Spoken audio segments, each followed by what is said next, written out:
جو چیز 100% کلیئر نہیں ہے کہ جو 2 ایکٹ پاس کروائے گئے ہیں، لیکن اب لگ رہا ہے کہ غالباً بہت امپورٹنٹ تھے، جس میں سے ایک ایکٹ جو نیشنل اسمبلی سے پاس کروایا گیا ہے، جو chief of the defence forces جو ہیں ان کی پاورز کو فردر ایکسپینڈ کرتا ہے، اور خوفناک طریقے سے ایکسپینڈ کرتا ہے کہ اب وہ نہ صرف آرمی بلکہ ایئر فورس اور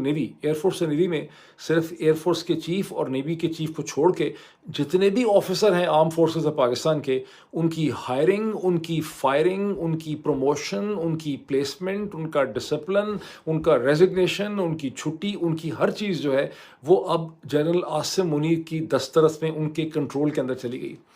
آرم فورسز آف پاکستان میں 1947-48 سے لے کے آج تک کبھی اس قسم کی سینٹرلائزیشن جو ہے وہ شاید نہیں دیکھی گئی۔ شاید 1950s میں جب ایک کمانڈر ان چیف ہوا کرتا تھا، شاید اس وقت اس قسم کی کوئی سینٹرلائزیشن ایگزسٹ کرتی ہو، لیکن اس کے بعد جو ہے وہ نہیں دیکھی گئی۔ اور اس میں ایک اور اس کا بڑا انٹرسٹنگ سائیکولوجیکل ڈائمینشن پہلو یہ ہے کہ ان آرم فورسز آف پاکستان کا جو سب سے پریسٹیجیس اور ریسپیکٹڈ ونگ یا یونٹ ہے پاکستان ایئر فورس PAF، جس کی پریسٹیج کی کمائی ہم سارے کھا رہے ہیں، جس کی پروٹیکشن ہم، جس کی عزت کی وجہ سے 1965، جس کا ابھی کارگل، جس کا پہلگام، یہ ساری کہانی جس کی ہم دیکھ رہے ہیں اس آپریشن سندور کے اندر، آپریشن بنیان المسرور میں ہندوستان کے جہاز گر گئے،